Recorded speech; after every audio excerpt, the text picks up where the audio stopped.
The Mutual Broadcasting System presents The Family Theater, starring Claude Jarman Jr. and J. Carroll Nash, with Robert Young as your host.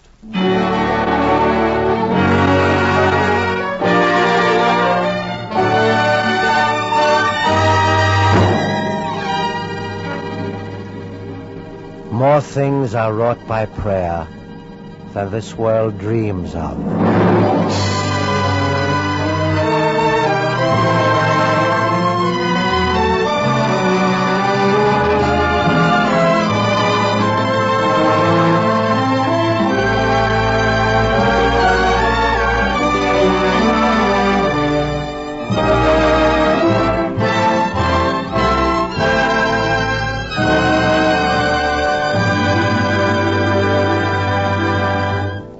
Good evening, this is Robert Young.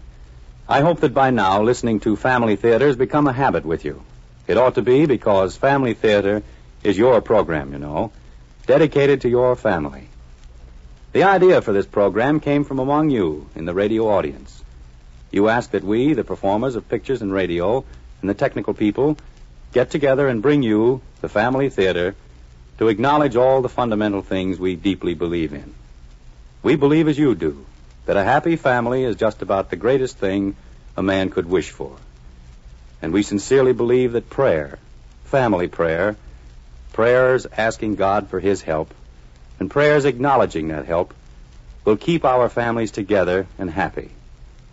Tonight's play on Family Theater is a story of a typical American family named Jones, and a very unusual experience which happened to their young son, Bill. But wait a minute, rather than my telling you, why not listen to our original story by D.H. Johnson, entitled Let Us Remember, featuring that young star of the yearling, Claude Jarman Jr. and J. Carroll Nash.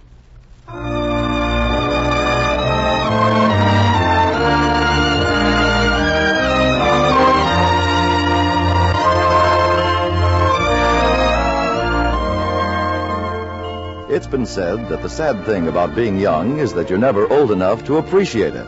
Take young Bill Jones, for example. He has the youth for which many of us would trade all our possessions. He has good health, a good brain, and, judging by the house on whose back steps he is now unhappily sitting, a good home.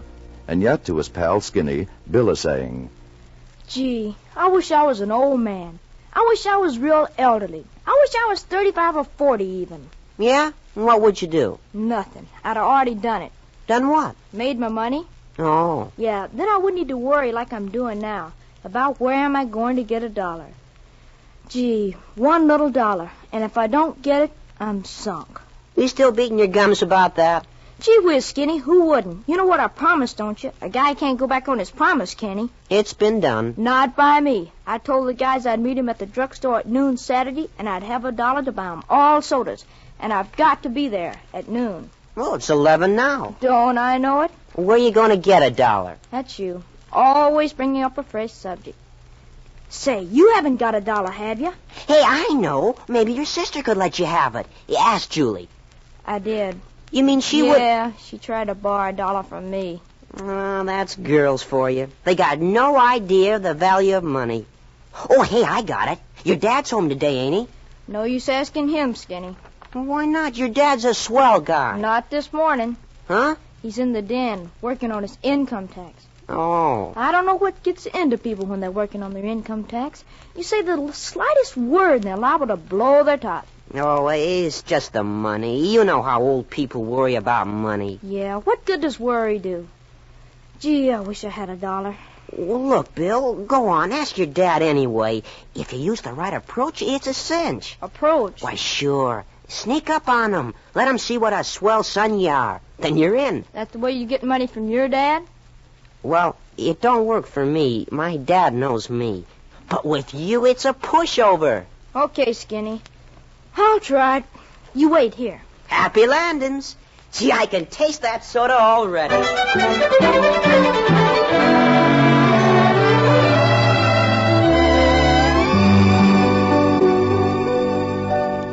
Let's see, 9, 14, 21, and 7 is 28, 36, 43, and 11 is 54. Hi there, Dad. Oh, now I've got to do that whole column over again. What's doing, Dad? Adding up something? Yeah. Your perception is amazing, William. Gee, thanks. Look, son, I'm sort of busy. Is this just a social call, or do you want something? That's funny. Funny? I was just going to ask you if you wanted something. I mean, is there anything I can do for you? Yes, son. You can go back outdoors. Maybe you'd like me to add up some figures for you. I'm plenty solid on figures. Oh, that's strange. I've been getting just the opposite impression from your arithmetic grades. Oh, arithmetic. That hairy stuff, after that gunk, your income tax is nothing. Oh, I wish you were right. Come on, Dad. Let me help. No, thanks, son. Anyway, I've got the income tax done. What I'm working on now is the family budget. You mean what Mother calls a fuss budget? She's right, too. One or the other of us is always fussing with it. Well, right now, I'm trying to squeeze out a few extra dollars for charity. Gosh, you give plenty to charity already, don't you, Dad? Well, we try to, son. Your mother and I believe in doing unto others as we'd have them do to us. But right now, we're trying to do a little more than usual. Something new coming up? No, it's nothing new. It's been going on for a long time, son. Ever since the war started, in fact. And it isn't over yet. What do you mean? Well, you see the papers. You must have read something about the hunger situation in the other half of the world. Oh, yeah, that? Mm-hmm. That's why we're scraping up all we can for the relief campaigns that are going on right now. There are still too many people praying, "Give us this day our daily bread," and putting a real plea into every syllable. Yeah, it must be pretty rugged, all right. Look, son, why don't you go outside and play? Well, listen, Dad. I really did come in because I wanted something. Yes, I suspected that. Look, you don't want the guys to be calling me a Nicky, do you? Well, whatever that means, I imagine I don't. Okay, then. You've got to help me, Dad. I'm really in a spot. So? What's afoot? Afoot? Oh, to use the classical phrase, what gives? Well, you see, I was coming home from school yesterday, and something kind of hit me. Not hard, I hope. I mean, kind of an idea. You know what I mean. So I said to a bunch of the kids, I said, meet me at the drugstore Saturday noon. I'll buy you all sodas. I'll have $1. Well, is that all? Well, all except one thing, Dad. I haven't got the $1. Look, son, you got your allowance at the beginning of the week, you know. Yeah, but that was the beginning of the week. Things are high these days. Money doesn't go as far as it used to. You know, I've heard rumors about that myself. How's about it, Dad? Can I have it, huh? Can I? Please? Well, I'll tell you, son. Excuse me, George. May we come in a minute? Why, of course, Mother. William and I aren't doing anything important. Not important. I wanted you to see Julie's first formal. Just got it finished. Come in, dear. Oh, isn't it wonderful, Dad? Isn't it just absolutely beautiful? Mm-hmm. Look at that. Hey, sis, that's terrific. You made that all yourself, Mother? Mm-hmm. Every single stitch. Well, it didn't come out quite right around here. Now, wait a minute. Don't start picking flaws. Why, I'd have sworn it came out of the best store on Fifth Avenue. Oh. It's beautiful. Of course, you got to give a little credit to who's got it on. Well, what do you know about that? A compliment from my own brother. Oh, skip it. I didn't mean it. Don't let him fool you, Julie. We both think you're lovely. In fact, if I'd only met you first, I'd probably have married you instead of your mother. Oh, Dad. George, what a thing to say. Well, come, dear. We mustn't keep your father from his work. And you too, William. George, has he been bothering you about that dollar he wants? Yes. He mentioned it, Mother. I've made up my mind on the matter. Good. I hope you'll be very firm. Come, Julie. I want to take a little tuck in that peplum. A tuck in the peplum? Gee, what's that? Well, that's woman talk, William. We don't always understand them, and they don't always understand us. Here's something for you. $1. Gee whiz, Dad. Thanks a million.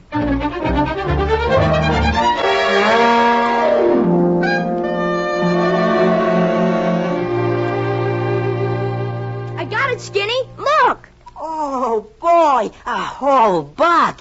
Get that soda fountain ready. Here I come. I'll be coming around the fountain when I come. Let's go this way. I'll be We'll coming take the around the shortcut through the fountain park. when I come. I'll be coming around the fountain with the soda like a mountain. I'll be coming around the fountain.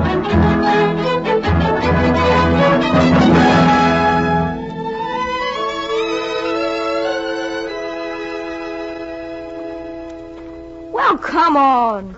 Relax, I'm coming. What are you hanging behind for? I thought you wanted a soda. Well, sure I do. But look, suppose we got kind of tired walking through the park here. Huh? Tired. Yeah, suppose we had to sit down on a bench and rest. Yeah? Then what? Well, okay, so we're a little late getting to the drugstore. Now, the rest of the guys give up and go home. And when we get there... Hey, wait. We got the whole buck to spend on ourselves. Now listen, Skinny. But think what we could do with the whole buck. Not just sodas, but banana splits. I'm not interested. Not interested in a banana split? Hey, maybe you never had a banana split the way they make them at that drugstore. But I mean Now, that... just listen. They take 2 bananas, you see? Now, over that, they put 3 scoops of ice cream. 3. Over that, pineapple sauce. Over that, whipped cream. Over that, chopped walnuts. And on top of that, a cherry. Gosh, how can you say you ain't interested? Yeah, but Skinny, don't you get me? I promised the guys. Okay. You got to keep a promise. Oh. But look, if some of them don't come and we can stretch this dollar far enough to... Hey! Where is the dollar? Huh? It's not in my pocket. Are you kidding? It's not in my pocket. I know I had it in my pocket. Hey, you know something? You remember just when we came into the park, you took out your new Scott knife to show me the special blade? Yeah. And we looked for something to try it out on? Hey! The dollar was in the pocket with the knife. It fell out. That's what I've been trying to tell you. Gee whiz. And that was way back there, too. We'd better get back there and find it before somebody else does. Boys, wait. Hey, there's somebody calling us. Yeah, it's that man coming down the path. And look, he's waving something. It's the dollar. I think maybe this belongs to one of you boys, huh? Gee, thanks, mister. Oh, gosh, we was just getting kind of worried. Well, I saw you drop it when you turned into the park. Next time, I hope you don't walk so fast, huh? You see, Bill, I was just telling you we shouldn't ought to hurry. Well, 2 boys with $1 to spend and you don't want to hurry? Well, sure, if we hurry, we just get sodas. But if we take our time, it could be banana splits. Banana splits? What is that? You mean you don't know? Well, I'm sorry. I come from another country. Okay, it's about time somebody told you. Now, look, let's sit down on this bench, and I'll tell you all about it. Now, a banana split Look, is the Skinny, the guys are waiting. Let them wait. Maybe they'll go home. Now, first you take a banana, see, and then you split it. You go ahead and tell the kids to wait, and I'll be there in a minute. I'll tell him what it is. Oh, but gee whiz. Go on. I can tell him faster. Oh, jeepers, always in a rush. Suppose you did promise the guys. Oh, please. This is not important. I do not want to take a boy's valuable time. That's okay. You gave me back my $1, didn't you? All right, here's what a banana split is. First, they take a banana and split it.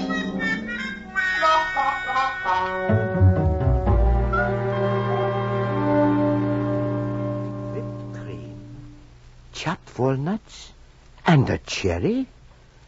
This is, how do you say, edible? Sure, it's super. Super? Yeah, good. Well, I hope you excuse my saying this. It does not sound good. Maybe that's just because you don't have such things in your country, huh? No. In my country now, we do not have much of anything. Not ice cream, even? Many times, not even bread. Gee, that's kind of tough. What country do you come from, mister? Which one? Oh, it doesn't matter. There are many countries like mine. They speak different tongues, yes, but there is one thing they all understand. What it is like to be hungry and cold and bitter. Look, what is it like, mister? Well, how can I tell you? You are an American boy. Maybe you've never even been hungry. Sure, I've been hungry. Oh? Yeah, gee whiz. Just last summer, me and some of the guys in my scout troop went on a hike. And we went off and forgot our lunches. And what's the matter? What are you looking at me that way for? How long were you hungry? Well, we started out right after breakfast, and we didn't get back till late that night. One day. Well, gee whiz, I was hungry, wasn't I? Well, I'm glad you do not know what hunger is. It is a bad thing to know. It does a bad thing to your heart. The hunger that goes on not for a day, but months and years. A little to eat, yes, but never quite enough. And something happening to your heart that is worse than anything that could happen to your body. It is what... Oh, I'm sorry. Maybe we should talk of more pleasant things, huh? But honest, mister, I want to know, what is it like? Well, no. But gosh, mister, I explain things to you. Well, all right. If you want, I will try to tell you. You were very kind explaining to me. But what I say is not going to be kind, maybe. Maybe it hurts. That's okay. I'm no softy. All right. Maybe the best way is for you to help me. I have not much words, but you have an imagination. We put them together and maybe we get a picture, huh? Okay. Okay. Oh, I like that word. Okay. It is so American. Well, all right. Now, you can imagine maybe you are a boy of your own age in my country. You have got now, I suppose, a comfortable home, huh? A good American home.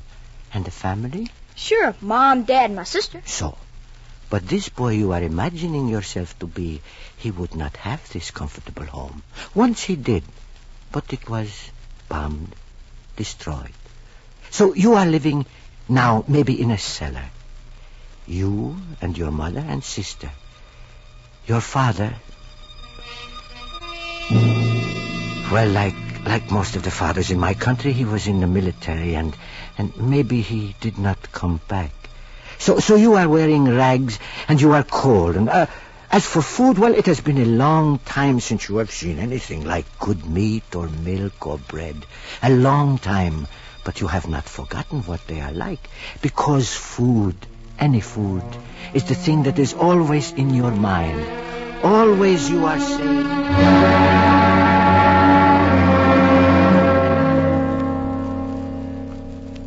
Mom, haven't we got anything to eat? Anything? Oh, I'm sorry, son. There's just a little of the potato soup we had yesterday. Can I, Mom? Please, just a couple of spoonfuls. It has to do for tonight, son. For all of us. Tonight, potato soup. Tomorrow, potato soup. Potato soup when we got potatoes. Well, maybe Julie will bring something home.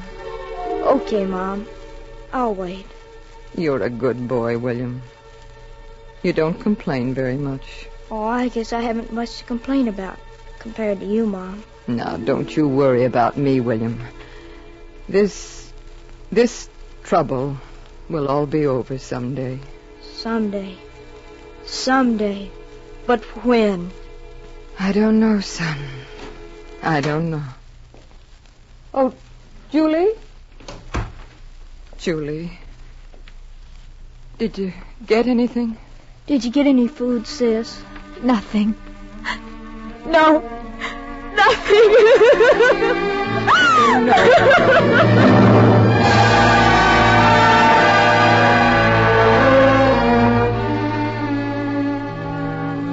Now, maybe to you, my boy, this looks, how should I say, impossible, huh? Maybe you cannot imagine it happening to you and your family.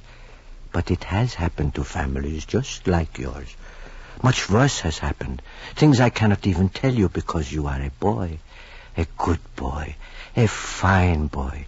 So what does a good boy do when his life and his world is filled with the dull gray ache of hunger? Maybe you go out to find some work, huh? To get a little money to buy food for the people you love? All right. You walk down to a street where once there were factories, though now they are ripped open by bombs, and the black beams are like ribs bared by famine. But finally you do find one building that still stands.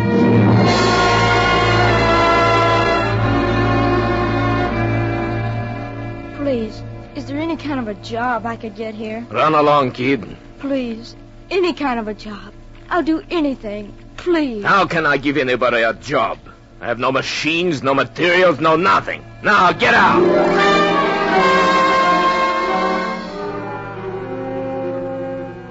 But let us say maybe you do find a job one day. It is a hard job. And for you it is doubly hard. Not only because you are a boy, but because you are weak from the long hunger. And at the end of the day the job is through. But you have a little money. Now you can buy food, huh? Real food.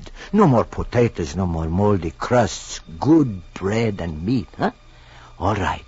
Most of the stores are closed, nailed up. But you find at last a place where there is a little food, if you have money. All right, kid. Speak up.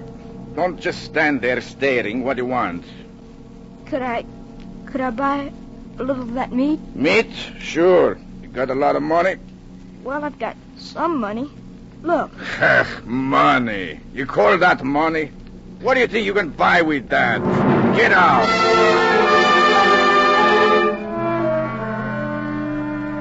The prices are high in the black market. And nowhere, it seems to you now, is there pity. Is there help? Is there even understanding for you? A boy lonely and afraid in a world he never made. So in your rags and your clothes you walk and walk and walk. And you come maybe to a shop window where there is bread. Loaves of bread. There behind the glass. And into your mind there comes the thought.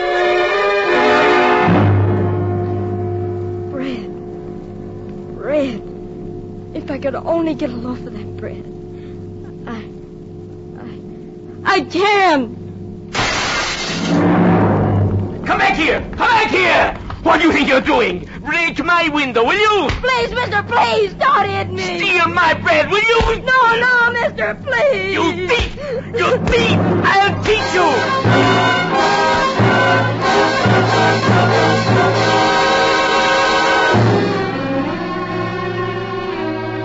Little by little, driven by hunger, you will sacrifice everything you have known as moral.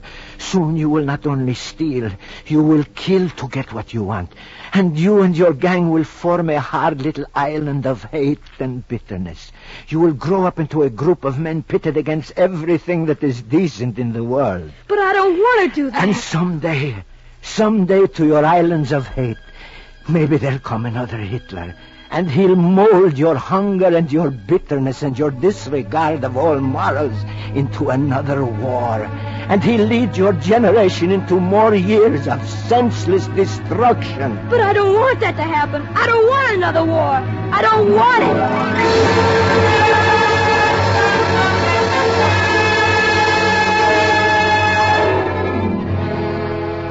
Oh, excuse me. I am so sorry. I knew it would not be kind to tell you these things. What hunger can do to your heart. But I don't want it to happen. I don't want it. Well, who does? Because all the future of the world is in the hands of that boy you imagined yourself to be. His world is going to be what he makes it now. And your world, too. Hey, what's the matter with you, Bill? The guys are waiting. Come on. Oh, maybe you had better go. Remember, you promised, huh? Well, I guess. Okay. Goodbye, mister. Goodbye, my boy. Maybe I will see you again sometime, huh? Hey, Bill, what were you talking to him about so long? Oh, you wouldn't get it, Skinny. Hey, what am I, a moron or something? Maybe you would get it at that. Look, what we were talking about.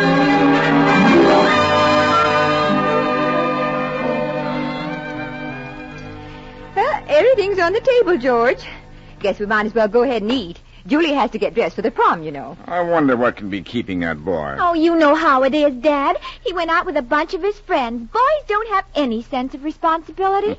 Meaning that girls have? Well, I will say that girls usually come home to meals, but he wasn't even here for lunch. Well, I suppose the soda took care of that, but still, I can't... Gee, am I glad to see you people. Gosh, Julie, you look pretty. My goodness. And gee, Mom, you're looking swell. Well, thank you, William. I'm feeling very well. And Pop, gee whiz, just let me touch you. Son, what's got into you? What was in that soda? Oh, I didn't even have a soda. Why should I want all that goo and gum? Well, that's a new angle for you. Yeah, and I guess I got a new angle on something else today, Dad.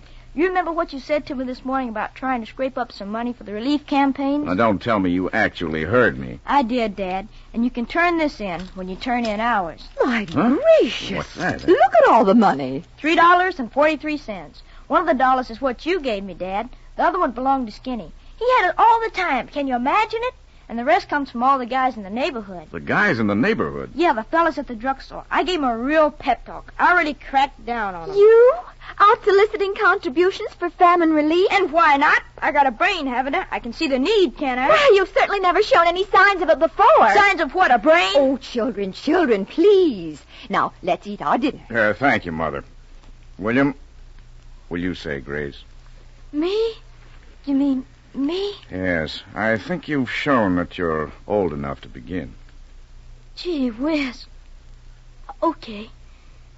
Dear Lord, we thank you for this food. As we eat it, let us remember that the people we're sharing our food with are people just like us.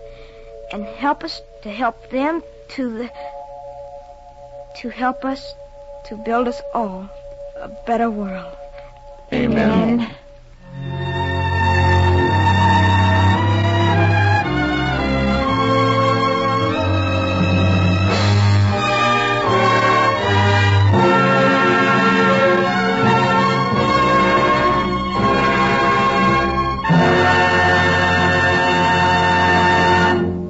Thank you. Thank you, Claude Jarman, Jr. and J. Carroll Nash. This is Robert Young again, and from your letters I know that many of you, in fact most of you, listen to Family Theater with your families. And how fortunate we American families are. Look at our children, then think for a second of the children of Europe. Think of the story in tonight's play. Millions of them facing one of the cruelest winters in Europe's history. Their clothes in rags, and thousands of kids, little kids, 6, 7, 8 years old, rooting in garbage cans for food. Now look at your kids. You have to admit, we're pretty lucky. And think for a second of Europe's displaced families. Fathers, mothers, and children, all separated, all frantically searching for each other, trying to be what you are, together. Just being together would be their happiness, a happiness we already have. But that family life is what so many of us seem bent on throwing away. Our divorce courts are jammed. Our newspapers repeat over and over again the words, juvenile delinquency. What's happening to us? Aren't we up to the job of keeping our homes and families together? Is it too much for us? All right, maybe it is. But we don't have to go it alone. We can get help. The most wonderful and powerful help a man could ask for. And that's all we've got to do. Ask for it. Ask and ye shall receive. Ask God to help. Pray. And pray together with your family. A family that prays together stays together. So pray together tonight, tomorrow night, and every night. Pray that your family would be together always.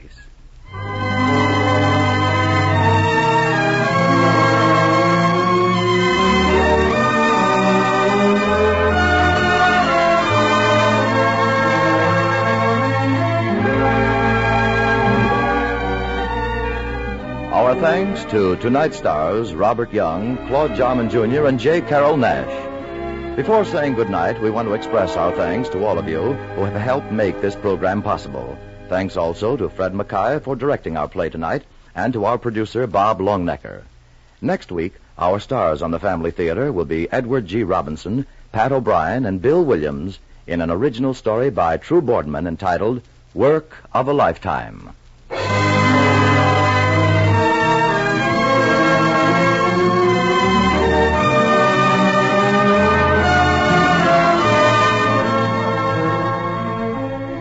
This series of the Family Theater is made possible by the thousands of you who felt the need for this kind of program, by the Mutual Broadcasting System, which has responded to this need, and by the actors and technicians in the motion picture and radio industries who have volunteered their services to fulfill it. Portions of the preceding broadcast were transcribed. This program is heard overseas through the facilities of the United States Armed Forces Radio Service. Tony Lafrano speaking. This is the Mutual Broadcasting System.